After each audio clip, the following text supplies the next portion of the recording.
Mas AHY bukannya dapat karpet merah di PD. Ditulis oleh Astonoto Negoro dari Siwar.com.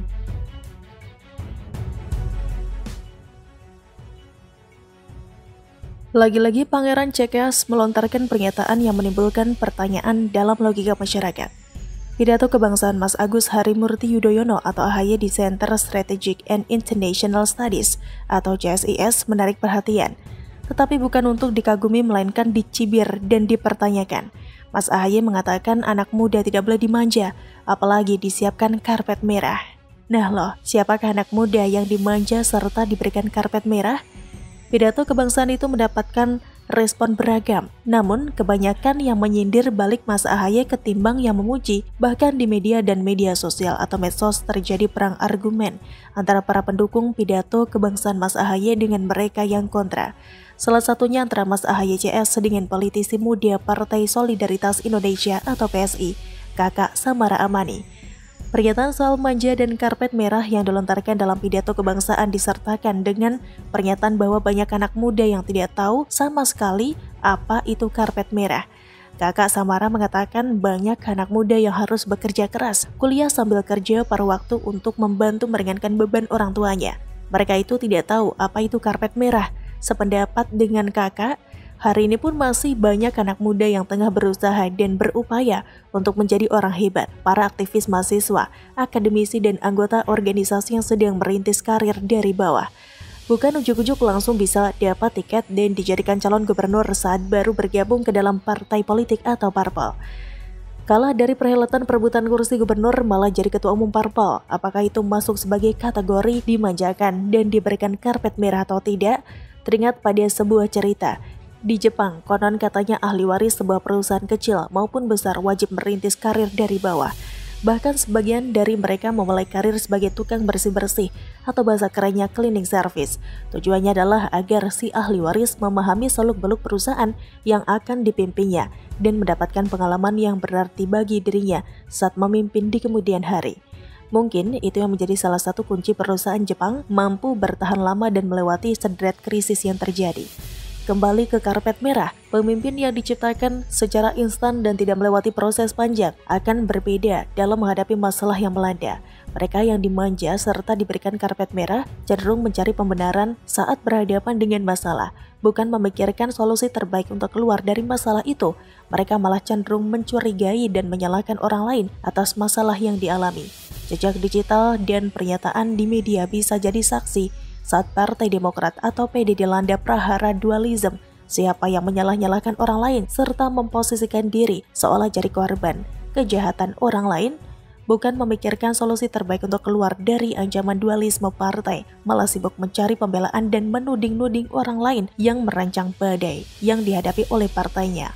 Bukan menuding, tetapi jejak digital dan fakta berkata demikian.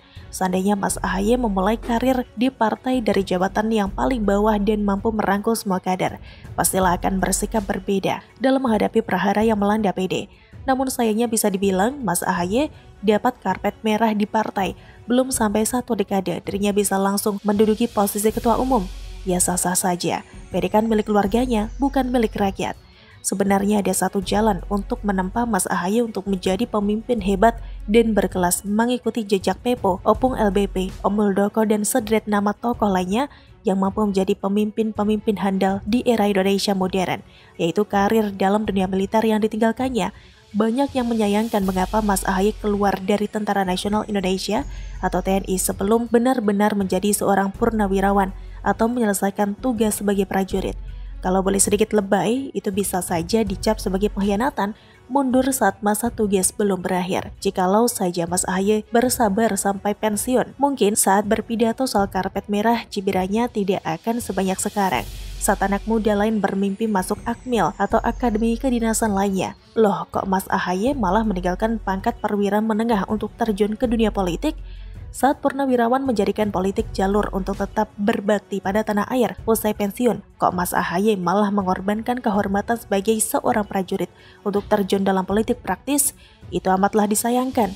Mengapa Mas AHY keluar dari TNI? Apakah takut tidak mendapatkan karpet merah? Lalu setelah mundur sebagai seorang prajurit, karir Mas AHY di PD melejit. Di saat kader lain rame-rame antri untuk mendapatkan restu partai maju sebagai kepala daerah, Mas AHY malah langsung dicalonkan sebagai gubernur. Karir DPD pun melejit usai kalah dalam perebutan kursi DKI 1. Posisi ketua umum langsung dipegangnya. Apakah itu tidak bisa disebut sebagai karpet merah Mas AHY di PD? Biarlah publik yang menjawab dengan logika mereka. Bagaimana menurut Anda?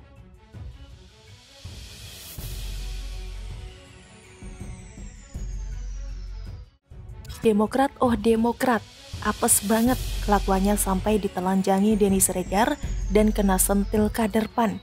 Bilang aja udah kebelet nyapres 2024. Ditulis oleh tim redaksi jurnal dari berbagai sumber.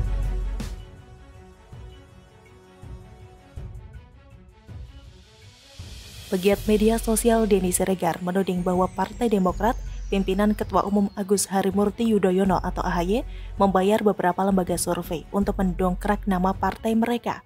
Dalam video di akun 2045 TV, seperti dilihat Jumat 6 Agustus 2021, Denny mengatakan jika saat ini Demokrat memang sedang gencar mencari suara. Karena hal itu, Partai Demokrat perlu menerapkan strategi marketing yang ciamik dan mereka juga kelihatannya sedang kehabisan uang, cetus Denny. Lanjutnya, menurutnya, Demokrat perlu membangun strategi dengan dana minim, tetapi harus mendapatkan suara. Acuan Demokrat tentulah hasil survei, dan mereka lebih baik membayar beberapa lembaga-lembaga survei yang tidak terkenal untuk menaikkan nama mereka, ungkapnya. Lebih lanjut, pria yang mengaku pendukung Presiden Joko Widodo ini menyoroti dalam beberapa lembaga survei yang tidak terkenal itu, presentasi pemilih Demokrat naik bersama dengan Partai Keadilan Sejahtera atau PKS. Karena hal itu, ia menduga bahwa Partai Demokrat sedang berpacaran. Mereka berdua selalu bersama-sama dalam setiap isu dan mungkin juga kedua partai ini patungan untuk bayar lembaga survei supaya menaikkan nama mereka berdua, katanya. Sambungnya, dalam survei terakhir SMRC, Demokrat dan PKS dinilai masih sama seperti tahun 2019 lalu, masih di bawah rata-rata dan berpotensi untuk hilang di 2024 nanti karena minat masyarakat untuk memilih mereka setiap pemilu semakin turun, tukasnya. Tidak hanya itu, belum lama ini politikus senior yang juga salah satu pendiri PAN, Abdillah Thoha, mengkritik baliho para politisi yang terpasang di beberapa daerah. Abdillah Thoha juga menyinggung baliho Ketua Umum Partai Demokrat Agus Harimurti Yudhoyono atau AHY. Selain AHY, Abdillah Thoha menyebut nama Ketum PKB Muhaimin Iskandar, Ketum Golkar Erlangga Hartarto, dan Ketua DPR Puan Maharani. Abdillah menyindir para politisi itu yang sudah memasang baliho di masa pandemi yang tengah berlangsung. Halo Puan, Erlangga, Muhaimin, AHY, apa tidak risih dan malu memajang gambar diri besar-besar di sekujur Indonesia bersaing untuk Pilpres yang masih 3 tahun lagi? Ketika rakyat sedang bergulat atasi pandemi dan kehidupan sehari-hari, kenapa tak gunakan uang baliho itu untuk bantu rakyat saja? Tulis Abdillah dalam akun Twitternya @at_Abdillah Thoha. Kepala Bamkostra PD Herzaki Mahendra Putra menghormati pendapat itu, namun menurutnya salah alamat. Dengan segala hormat, kami sangat mengapresiasi setiap masukan dan kritikan yang masuk kepada kami. Tentunya setiap masukan dan kritik menjadi sumber inspirasi dan dorongan bagi kami untuk terus meningkatkan kontribusi kami dalam menyuarakan aspirasi dan memperjuangkan harapan rakyat, kata Herzaki kepada wartawan Kamis 5 Agustus 2021. Hanya saja, untuk kali ini, kritik Bapak Abdillah Thoha salah alamat kalau ditujukan ke ketum kami, Mas AHY. Lanjutnya, Herzaki mengatakan baliho AHY tidak dengan sengaja pasang baliho untuk Pilpres 2024, tapi untuk melawan konflik kubu Muldoko yang terjadi di PD saat itu. Pertama, ketum AHY tidak ada pasang-pasang baliho sejak lama. Kedua, baliho yang masih ada saat ini bukan karena Pilpres, tapi karena melawan begal politik KSP-nya Bapak Presiden Joko Widodo, yaitu Muldoko CS, yang ngaku-ngaku ketum Partai Demokrat secara ilegal, ujarnya. Dia mengatakan baliho itu dipasang oleh kader Demokrat di daerah untuk membuktikan solidaritas PD yang dipimpin oleh AHY. Menurutnya hal itu bentuk upaya menjaga kedaulatan partai. Ketiga, isi baliho juga tegaskan Partai Demokrat konsisten sebagai partai nasionalis religius karena sempat difitnah KSP Muldoko CS disusupi aliran radikal. Keempat, baliho itu dibuat oleh kader-kader yang meminta desain ke pusat sebagai bentuk perlawanan mereka ke Muldoko CS. Kalau kami mempertahankan kedaulatan dan kehormatan kami dari pelaku begal politik Muldoko CS, apakah tidak boleh? Katanya. Herzaki lantas menyinggung kembali Muldoko. Herzaki mengatakan Abdillah sebaiknya memberikan saran kepada Presiden Jokowi untuk menegur Muldoko.